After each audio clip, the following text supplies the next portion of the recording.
Ladies and gentlemen, thanks for checking out my latest video. So I did one on that I beat the Antonio bot on chess.com. I'm a 800 to 900 player. I beat him without any help getting the 3 stars. Just the other day I posted a video on that.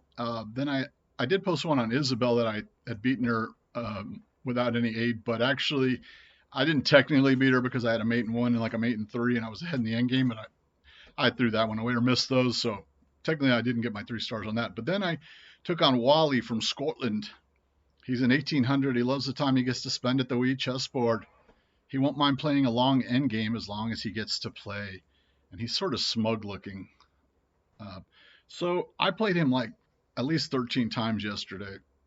And it was tough. And I was just trying kind of any openings, and somehow I finally beat him, and it was a marathon, and I wouldn't say it's quite as dramatic as some of the other ones, but somehow I did it as an 800. So let's go through this match. And there's so many; it's very long, so I may go quickly over some parts or not have exact remembrance of how it went down. Okay, so this is not a normal opening I would do. The king's pawn and then the knight right out, and then a fianchetto. I was just trying different things. Trying things that I've seen, top players do. This is one I probably never really play, but this looked like something to me. Just trying different things out, or possibly when he threw that pawn, I just said, "We'll do that. Let me try the fianchetto then." So he's got the 3 pawn wall going here. This says king's pawn opening, king's knight variation, and I'm already slightly at a disadvantage. He brought the queen out early too, which was apparently a little bit of a mistake. They play differently in these. Oh, my wife's here wrapping presents. Say hi. Hi. Oh, by the way, yeah. So just real quick, where I live, the temperature dropped like 40 degrees Fahrenheit since last night, and we got like 6 inches of snow and ice. It's crazy for the holidays. It came in. Jack Frost came in. I also wanted to mention one thing about Gotham Chess. I've gotten a few comments on my various videos that, oh, why are you using misleading titles under videos? And I know Gotham Chess wouldn't approve of the clickbait type titles. And then also about him being ill, which he just announced, and how long he's going to be out for, which I think is indefinitely.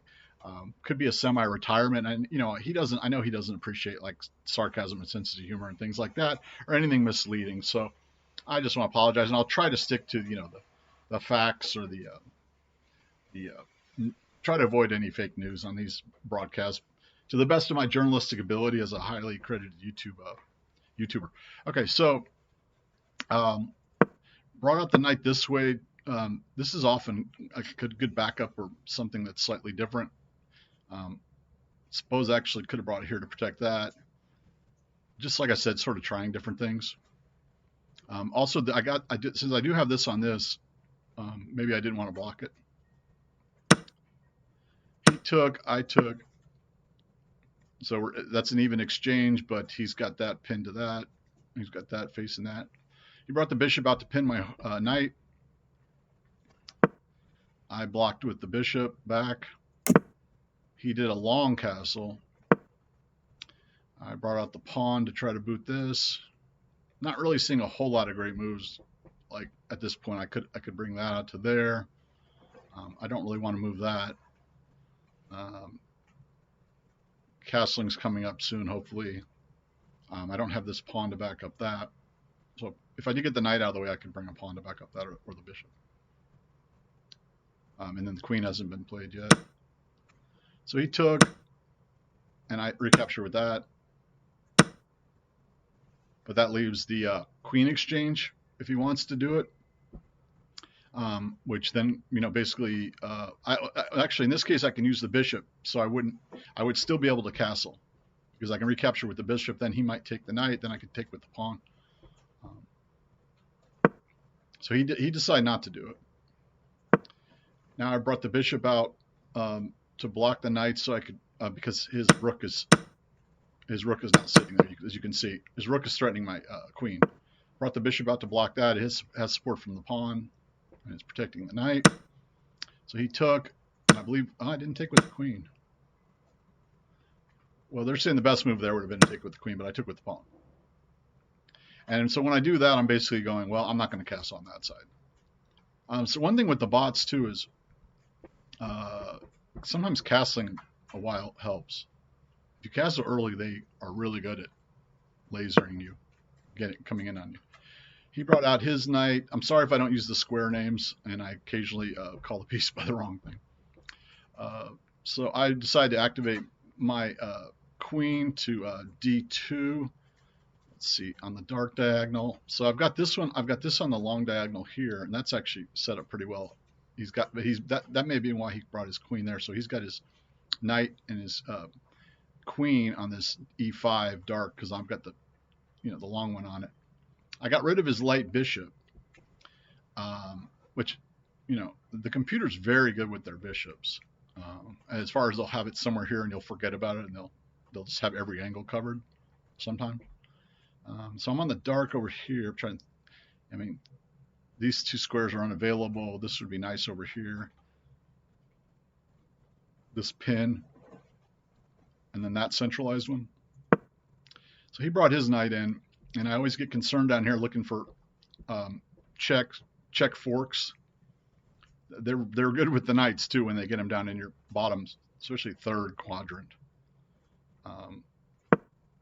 So here I decided to threaten it because I think I was looking at this fork, and I know I could have taken backwards with that, or maybe I did miss that. No, because I moved it out of the way. So yeah, he could have forked there, but I had the bishop protecting it. He could have checked it there. Yeah, so that's I think why I moved the queen there. And also just getting it to a central square. And they didn't like that move. It was even until then. That put me down 3 points. The computer was suggesting castling, activating this, or doing an exchange, I guess. What did they want? Yeah, exchanging the bishop for the knight there, or bringing the queen over one. But I brought the queen there, and again, bring the king over one. I mean, I was well behind in this game. There were a couple of key moments. That's why I'm trying. Some parts I'm going to go a little slower, and some parts a little faster. So he brought his knight over to threaten my queen on E3. I decided to castle, and I think that was a blunder. Yeah, that was just a straight up blunder. But in these games, you can't. Yeah, I fell down a queen in this, and I beat him.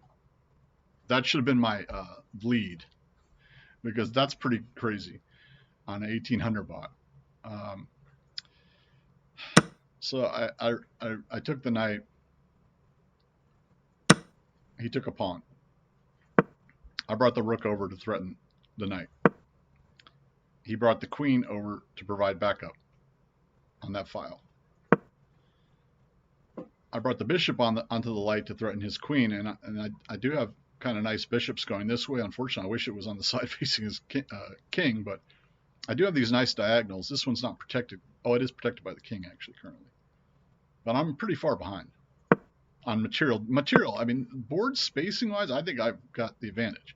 It's just the queen is worth so much on points, but I think I've actually got a better position here for attacking in general, a little bit better. He brought his queen down to threaten my knight. I withdrew to here to re-attack him. He can take that pawn. If he takes that pawn, I'm going to take it. But there's some danger here. This can't really get in if I get onto the white with the king, this dark bishop. And I do have that little formation there. So let's see. Okay, so he came down with the rook and did a rook exchange. But I decided to take with the king. Why I did that? Why did I do that?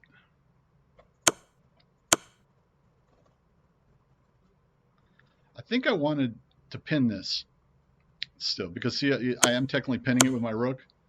So I think I went and took it with that, and I said, well, he can't check me right here that I can see anyway, and this is a dark bishop. He retreated the queen to the long diagonal. So I brought out my knight and threatened his queen. He brought back the queen down to threaten my knight. Oh, there's a dance here. There's a dance that goes on here between the queen and the knight for several moves. And this leads to his blunder, I believe. And possibly I was even saying, well, I'll stalemate here. So you see I keep checking him. He keeps rotating it. There I moved it backwards, protected by the pawn, but I'm offering a sacrifice, basically. Oh, this is the move. This is the move. This is one of the big turning points. So we're on move 23. And perhaps I confused him. Maybe he was drinking some Scottish whiskey, but with all these fancy knight moves going around the queen, or perhaps he got confused and forgot that this was a capture. So there was the blunder, and somehow I capitalized on it, because if you look here, there is only one really good move, and this was a great move on the analysis. The only really good move is bishop takes here, checking and pinning, trapping the queen. There's no other move that does that. So somehow I found that move in a no takebacks game, or luckily I found that move. Perhaps I had been eyeballing this for a while with this sitting here, going, if I can get to that, that's a check. And when they leave their back row, I mean, this is a dangerous back row, because he can be checkmated. You know what I mean? When there's nothing there and there's a bishop there blocking the rook, and there's none of these pawns are out to give him an escape. Anyway, I saw the move. So he took with that, and I got his queen back, and now I have a knight attacking that as well. So that really couldn't have worked out better. So now actually it's showing him up one in material, but fairly even game, and it's really just a pawn difference on us. He brought out the king to boot that, and he hung the bishop. Now, that must have been one of his only good moves, because that didn't drastically swing it, because there may have been a possible, let me see.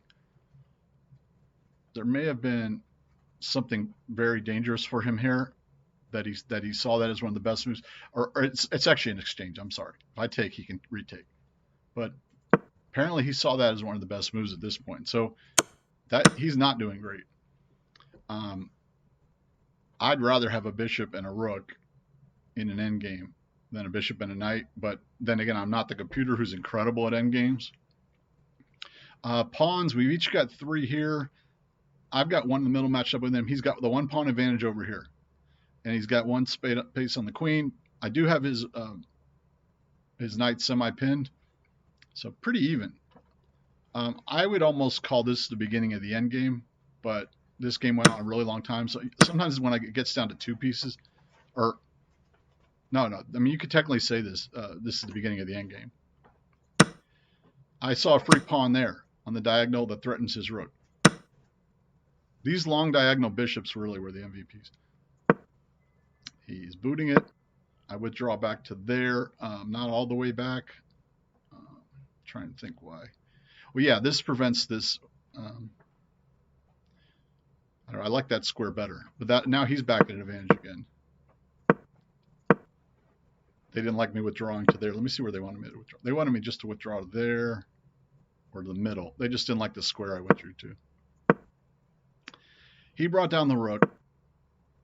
I moved over the king because this was coming, or I don't know. Either way, I just moved it over. There's a lot of moves coming up here. He brought out his king. I brought my king to a safe square, which was a bad move. They were suggesting bring the rook here to the open file, or start moving this pawn, although that's a giveaway on that pawn to that. Anyway, it goes on very long here, so I may not be able to go through all of them. I'll look for the big blunder. He gobbled up a pawn there. Now I came down to the back row Joe, where they sell the cheap cars, because these pawns, I would like to have gone here. This is, you want to come down. I've even heard the experts say, the 7th file, the 7th row, to sweep the pawns out in the endgame. But I couldn't because of the king, so I came down the back row. Now, he can't check me. This is a pretty good defensive formation, or mini fortress, I think. He couldn't check me with that. I mean, I was obviously constantly watching. There's no time controls on these. They didn't like that move. So the first one I try is that. He brings out that. Then I say, well, I'm going to get that one. And he gives up some points on with that move. That wasn't a great move, according to the computer. They were suggesting bring the knight down here, bring this pawn up 2, bring the c pawn up 2, or bring this pawn down 1. So that actually brought it back to about an even. So I scooped a pawn. Now we're completely even on material. He brought the king over. I said, well, I'm going to try to scoop the a pawn, the a6 pawn, or sweep it. He starts bringing his pawn to the to castle, or to knight, to queen it, but I have a bishop on the dark, so that matches up well with that. And he's got his knight pointed at the same square, the e1 square. So now by scooping this next pawn, it puts him in check, giving me a little bit of initiative. So now I've got a material advantage, and I'm actually slightly winning. He brings that pawn to block it. You know, I feel like I can't move this bishop to keep that under threat, at least now. And I guess I started moving this pawn up, looking at this type of thing to get mine rolling. So he brings the pawn down. I bring the pawn up to here. He can take, but I can check then and keep this there. I think that's why I did that. Oh no, I'm sorry. This pawn is pinned right now. This pawn is pinned. He can't take it because this. So I guess my hope was scoot through. I'm trying to remember why I didn't do that. But well, let me watch this here first. Let me look at this. So now he I guess he's, you know, this is his best move. So that move put me at a disadvantage because he's got it covered, right? And he's not in check. So I think I decided they're saying the best move is to put him in check here with the rook because it can't be taken. The second best move they're saying is do this exchange or loss of a piece. Basically sacrifice your bishop and then the knight comes down there. So I did the bishop one. Sometimes you just have to go for it on these. So he brought the knight down. Now he's got an advantage, but only if he's got an advantage. Oh, I'm sorry, I had an advantage. This light means I have an advantage going here. So either of those moves keeps my advantage going. So that was actually a bad move, bringing the pawn down there by him. They were suggesting bring the knight up to protect, or bring the knight here to start threatening, or move the queen. So that was a slight blunder by him. So I have the advantage now. I took it the wrong way though. If you take with the rook, then he's going to move it, and then the pawn is on a break. Although that's a loser apparently too. But then I guess it's bring this down. There's some long maneuvering the computer's suggesting, but they were saying the best way to take it was with this. But I went ahead and took it with the pawn. That gives up that rook and allows a that gives up the pawn next to my king and hangs that pawn. So I'm under check. I move there. Usually want to go forward and towards the middle in the endgame. There's a lot of moves left. I'm sorry, but this part was probably some of the crucial stuff. He brought his rook up, and you know it's pinned, but I'm under threat. Best move they say here is to just do the exchange. Okay, so now it's a knight and a pawn against two pawns. But if you look, it's not that big an advantage for him. Now I didn't know that at the time, but I guess I said, well, I got to try to play this out. I think it's very hard to checkmate with just if I can get that pawn with just that knight. So here's where it started beginning. I moved up. I'm trying to bring this along the wall here, and he basically blocked it. Okay, so now he's got a pretty big advantage.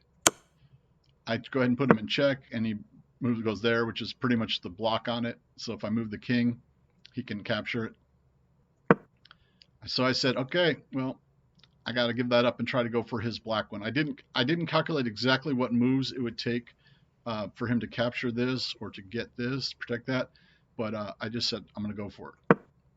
So there he's going to take my pawn. I move it forward. He's threatening the pawn again. I move it forward. He takes my pawn. Now it's dead even game. And there's a lot of moves left. So I'm bringing the king over, and he's sort of bringing his king over. I get in position to capture the black pawn, and he basically just doesn't protect it. But it's apparently an even game, like it should be a draw if played correctly. I think that's what that means. He brings the knight down, and I said, well, I got to free up space for my pawn to keep running. And that was a massive blunder right here. Now, I didn't know that at the time. Apparently here he should have brought his knight to here, putting me in check and forking that. And basically going for I guess going for a draw or a stalemate. Every other move was a loser for him. This is what the Stockfish is showing. And even this may not have ended. I don't know. It depends on what he did. But that was the move, and he missed it. I mean, again, he may have had a little bit too much of the Scotch whiskey. He got tired. It's now the 56th move of the game. So he did that. And I said, keep it running. He checked me there. I bring it up because I think that's protection, but apparently that was a terrible move. Apparently I should have brought it back here, but I'm an 800.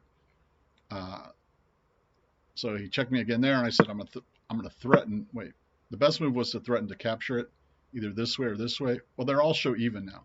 So his move was bad there too. Let me see.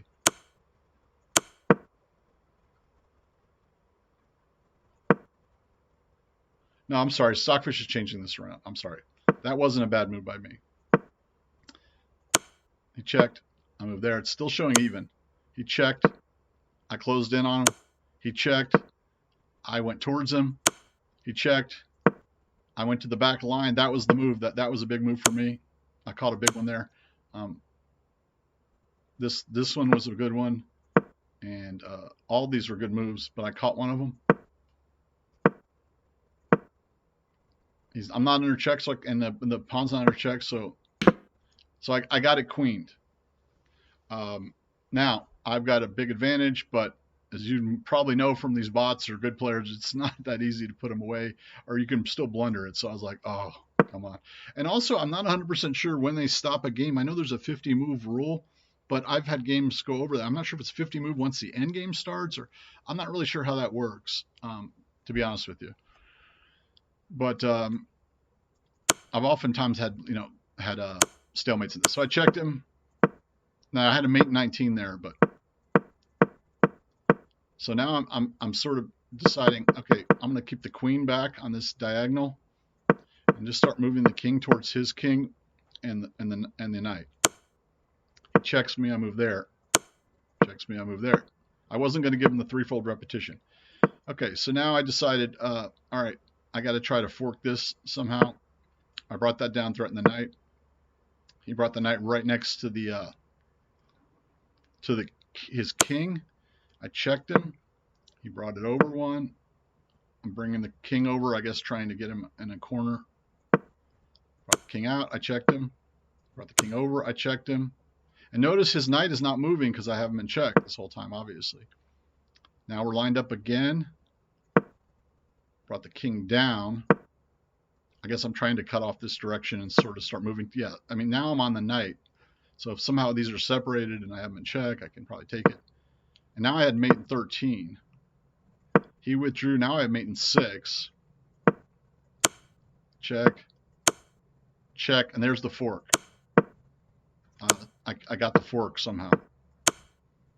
Check. Check. So now, actually, no, I'm sorry. If he moves there, he can move there. I'm sorry. But he blundered. No, wait, let's see.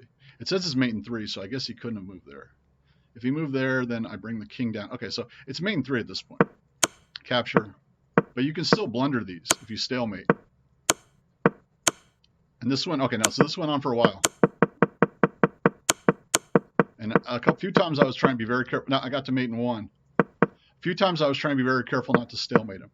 And what where you want to have it is where it tends to be, I guess, here in the corner is probably the best place with these two. You want to have the king position where it can't move, but you want to make sure you don't stalemate. So there, and I said, okay. I said, if I move here, he could, it's not checkmate. And I had him on the run for a while. So I looked here and I said, well, the only move he has is here, I believe. Yeah. The only move he has is there, and then he moved back. So I closed the king in one more time. He can still move there, though. This is why it's not stalemate. He moved there, and I got him. So it took 94 moves, and I believe I had like 6 blunders. I think I did a review on this game. I'm not on the page. Yeah, I had 6 blunders, but I did have 3 great moves. He had 6. No, I'm sorry. Am I the white or the? Yeah, I'm the white. He had 6 blunders and 1 miss win. He had 3 great moves. So if I can do the review on it if you want. This is a wild game where you came out on top. King's pawn opening. Let me just go to the big, where it goes to the big moves. Okay, they didn't like that bishop. They didn't like that pawn take there. I think they would have preferred that. Yeah, they would have preferred the queen recapture. They didn't like this as you ignored an opportunity to connect rooks. So I think they wanted that. Yeah, they wanted the long castle there. He had a great move there, if you see. Blunder. Now, this was the one I was talking about. This was the first key thing of the game, but he missed it. And then I got the great move. There was only one good move and you found it, so that was big.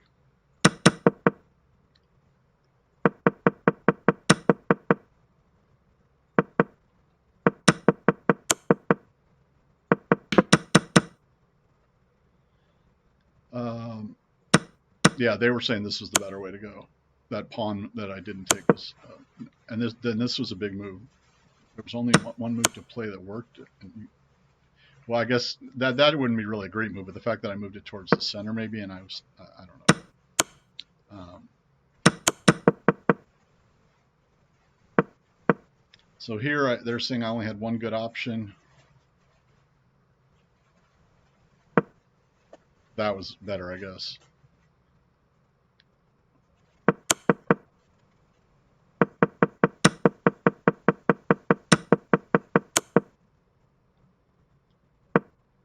I think here they wanted me to go there.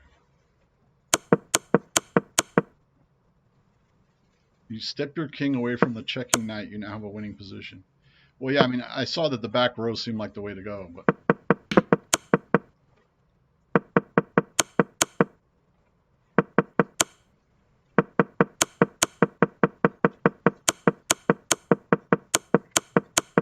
a lot of moves to not blunder to lose it. But all right, so yeah, 70% accuracy, 3 great moves, 6 blunders, but he had a couple really key ones, and I capitalized on them somehow, and beat Wally Bot. I think I played him about 13 straight times, so it wasn't easy, but pretty happy with that. Got 3 stars on him. All right, thanks for checking out my latest video, and please subscribe, like, and comment. Appreciate it, and have a good one. Happy holidays to everybody.